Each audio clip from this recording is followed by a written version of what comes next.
Hi everyone, welcome to Woolen Spinning. My name is Rachel and this is episode 40. It is Thursday night, October. I can't believe we're in October.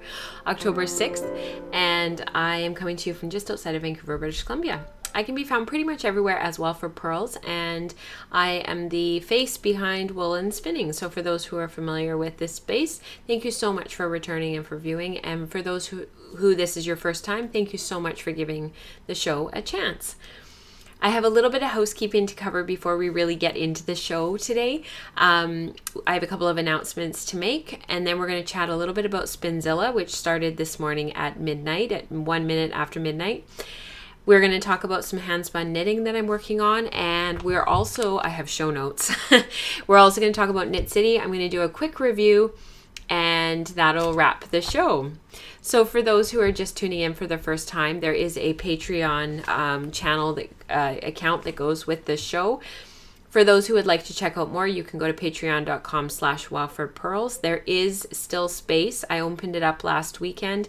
There is still a couple of spaces left in Fibre Club and Combo Spin. So if you're interested in learning more, please head over to patreon.com/wellfordpearls. For workshops, that will be open until the end of the month. So again, if you're interested in learning more, please head on over there. But workshops this time round will be another 3-month series. You will receive a PDF download into your inbox at the beginning of each month for the next 3 months, starting in November. This time round, we are going to be exploring default yarn ratios on our spinning wheels and creating a variety of different twists in our yarns. So that's what the next 3 months will look like. If this is something that interests you and something that you maybe want to explore a little bit more, please head on over to that reward tier, that pledge tier, and have a look and read more. And if you have any questions, please don't hesitate to ask me.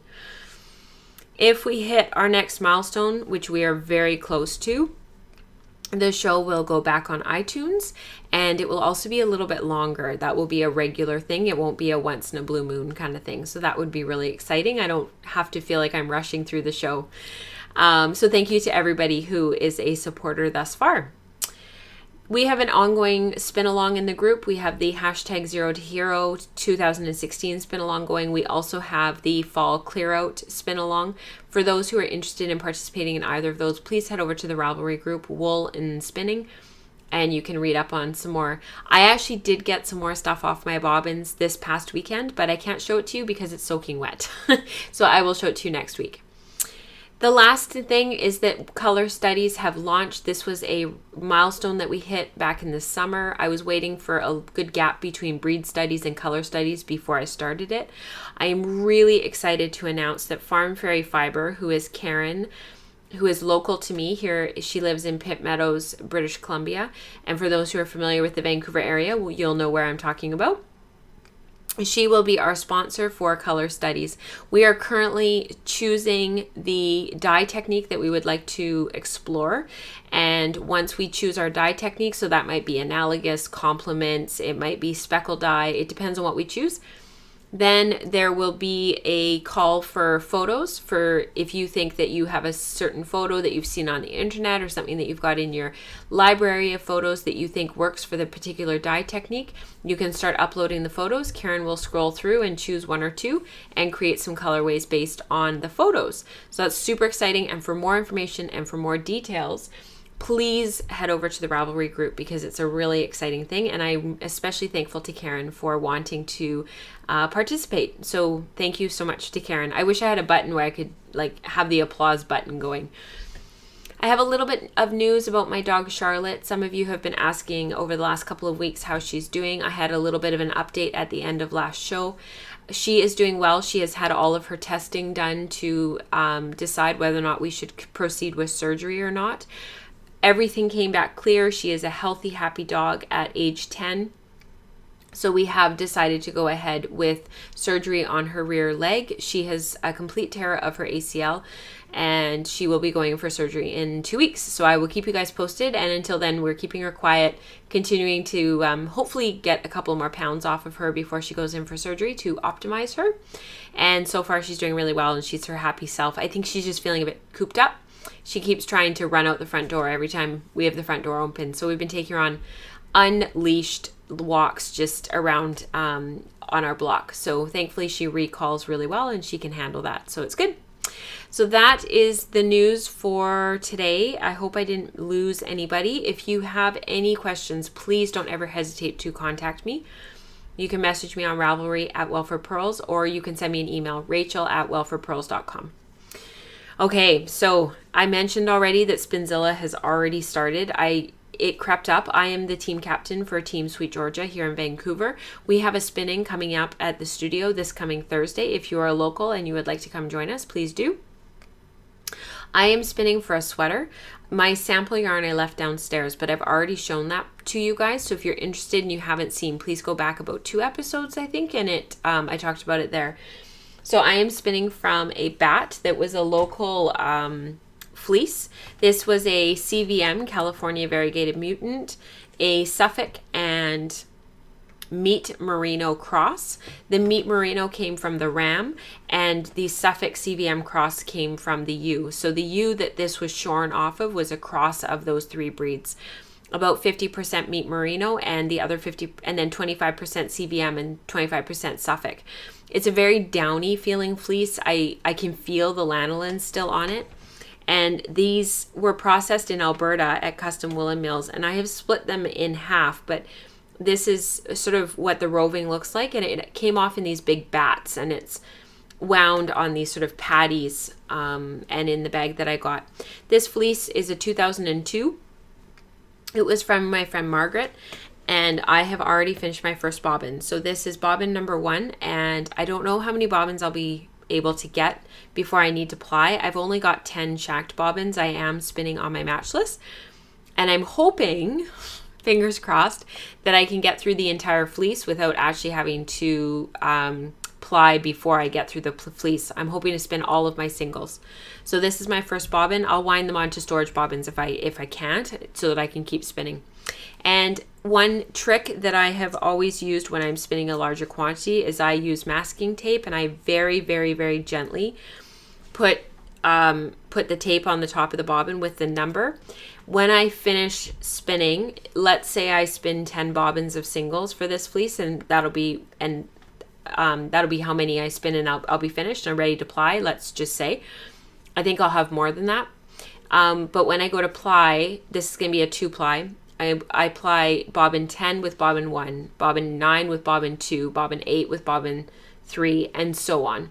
And for me, I have had really good results doing that, and it gives me a really even finished yarn, because my spinning at the end tends to be a wee bit different than my spinning at the beginning, and I find it all evens out by doing that. I said last week that I am spinning for a sweater. I said that I was spinning for the Vendang by Anne Hansen. I was mistaken. Somebody messaged me and said, that sweater is cabled, and I thought you were saying that you were doing lace. So you're absolutely right. I messaged the person back and I said, yep, you're totally right. I had the sweater name mixed up, but I've actually scrapped that plan. Over the weekend, I was at KnitCity, which I'll talk about later in the show. And the whole weekend I was staring at this sweater by Jane Richmond, who is a friend of mine. And her and I were chatting about it over the weekend, and I kept coming back, and I just was really taken with it. So I've actually decided to spin for that sweater. So I'm hoping you'll be able to see this. It's a beautiful sweater. It's called Fireside, and it's actually not on Ravelry yet. This is in Jane Richmond and Shannon Cook's newest book called Within. It's a beautiful book full of sweaters and mittens and gloves, mittens and toques. There's a scarf pattern, but this particular sweater has this brioche work in the yoke, and then a shawl collar, and it's just a really cool construction. You can see the front of the sweater, how it sort of overlays in the front and sort of gives this very open feel, and you can wear a blouse or a t-shirt underneath. So that's actually what I'm going to knit instead, and I'm hoping that I have enough yardage when I'm done that'll work out. So that is what I'm working on for Spinzilla. I'm spinning at long draw, and I will have lots more to talk about that spin next week. The next thing I wanted to share with you was my handspun knitting. This is the cowl that I was working on. I have a little bit more. I had to rip out what I had done And I talked about that a couple of shows ago. I cast this on Friday night while at KnitCity. I went to see Isolde Teague talk, and I cast this on. So this is what I knit while I was listening to her lecture, and I have done a garter stitch border, and then I'm into the pattern up the cowl. I'll do a garter stitch border to finish, and it's going to be one that I'm able to loop twice around my neck. So I've balled up the yarn, and I'm just knitting until I'm sort of relatively close to needing to start the garter stitch again, and that'll be done.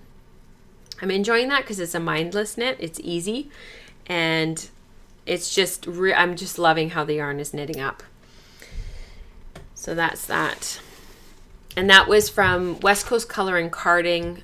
Actually, I think she's just West Coast Color now, which is westcoastcolor.net, I think. And that was in her PMS base, which is Polworth, Yearling, Mohair, and Silk. And I've talked about that a few shows ago. So again, head back if you want to know more about that yarn and more about that spin. Okay, so KnitCity. KnitCity was amazing this year. It was the 5th year, which was a big milestone. There was a real energy the whole weekend, and everybody was just really, there was a real sort of frenetic energy in the air, and people were really having a lot of fun, and Saturday was really crazy. There was a lot of people, and there was a lot of sort of pushing and just trying to get in to see certain booths, and there was a couple of times where I walked from where I was at the SweetGeorgia booth and sitting and spinning, and I walked sort of down to the other end to see what was going on, and you couldn't even like see the yarn or see the booths at all because there were so many people. So I decided to go back on Sunday after I was finished what I had was doing it in the SweetGeorgia booth, which was spinning all weekend, and I'm going to put in a video at the end of what that sort of looked like. Thank you to everybody who came up and said hello over the weekend, stopped to chat, grabbed my card. That really meant a lot to me, and thank you so much. I spent a lot of time on Saturday feeling like I was being watched, and people were sort of standing around my wheel. I took my sidekick, and people were sort of standing around my wheel and watching and asking me sort of what wheel it was and what I was spinning, but not too much more. There was a few people that had more questions, but for the most part, people were watching. But on Sunday, I almost lost my voice because people were coming up and really chatting and asking a lot of questions and really engaging on a much deeper level. And I think it was just a lot quieter. It was really calm. It was a different vibe on Sunday, and I didn't get any spinning done. Like, I think I finished half of my last bobbin that I needed to do for the spin that I needed to clear off my bobbins with. And if you follow me on Instagram, I put a photo of those finished skeins from this weekend on there, so have a look. And it was really cool having people coming up and sort of wanting to just stand and chat for a while. And a couple of my friends came and said hello, and we chatted for a really long time. And one of my dear friends that I haven't seen for a while, but we keep in touch in other ways, came up, and she had a bunch of news, and she was sharing, she introduced me to a dear friend of hers, and we chatted for so long, and it was just this really comfortable place to be. So it was a great weekend. I'm exhausted. I still haven't recovered. I did buy a few things. I bought a t-shirt, the Julie Asland shirt from her booth, the one that says yarn. I had seen it on Saturday morning first thing when I did my initial walkthrough before people had gotten there, and I really wanted to get back and get it, and I knew I needed a size medium, and I knew it was the most popular size, so I kind of, but I just couldn't get back into the booth. That booth was so busy all weekend, and she's lovely. Her and her husband are just amazing. So first thing Sunday morning, I went beelining it straight back, and they were amazing. And they grabbed me the last medium, and they were like, yes, it's here, and you can have it, and it's so great to see you spinning over there. And they were just really wonderful people. So I did buy the t-shirt. I went into Smith & You, and I chatted with Marianne for a while. She's a dyer up in Kamloops who I have befriended. I bought this for Nora. It's purples and teals and yellows, and it's just really bright. I'm going to Navajo ply it for her, and I've got a project in mind, which is why I wanted to buy this for her. It's Superwash BFL, and it's pencil roving. So I'm going to take the pencils, and I'm going to just rip them in half like I've done before, and spin each end, and then I'll Navajo ply it. And I have a specific thing in mind for Nora that I want to do with this. So I went back and grabbed that. I also visited my dear friend Katrina, who is at Crafty Jacks on Instagram and Calum1 on Ravelry. I bought one of her gradient bats. I had been coveting this all weekend, and on Sunday I went back and bought it. It is 4.8 ounces, and it's a gradient. I hope you can see it and it's not too glary with the light, but it goes from yellow across to teal blue, and then through the greens to blue, and then across to the purples. I'm not a big kind of rainbow person, but I really liked how muted this was and how quiet it was, and I do have a project in mind. So I'm really excited to delve into this after Spinzilla is done and just really savor it. And Katrina will be launching her Etsy shop later this week, and I'll make sure to post about it when she does, because that's really exciting. I did buy a couple other things. I didn't actually go too crazy this weekend. I kind of knew what I sort of wanted, and for the most part, I sort of stuck to that. I did go over to Firefly Notes, and I bought one of their bags that says, "Have you any wool?" with the sheep on it. I just loved it when I saw it across the floor, and I bought that from them, and I'm excited to fill that up with yarn and fiber, handspun and fiber, I should say. And I also bought from Ancient Arts. They were clearing out their dizzes, so I did buy a couple of dizzes. This one is a maple walnut diz, and this one is unlabeled.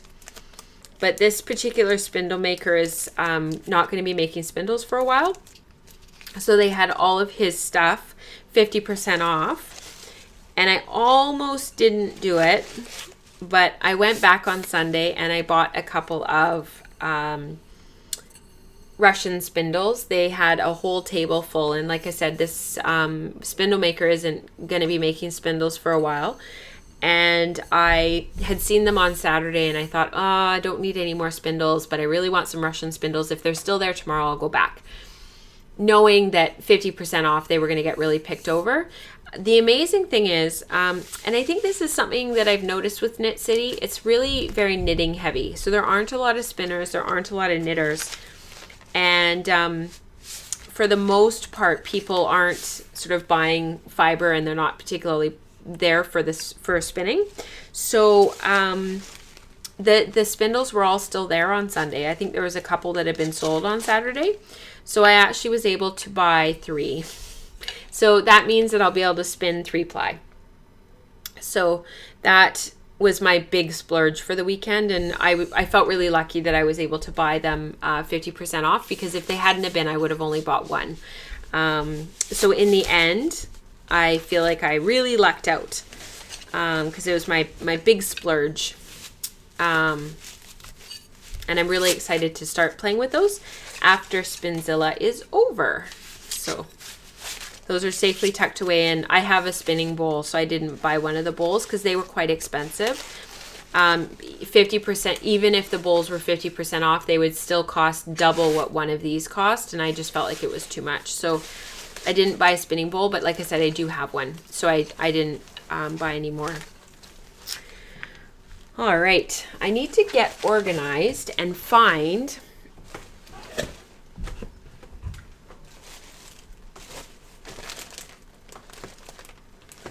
I received, and now I can't find it. There it is. I received in the mail a wraps per inch spinning guide, a wraps per inch card, a spinner's control card. There's many different names for these.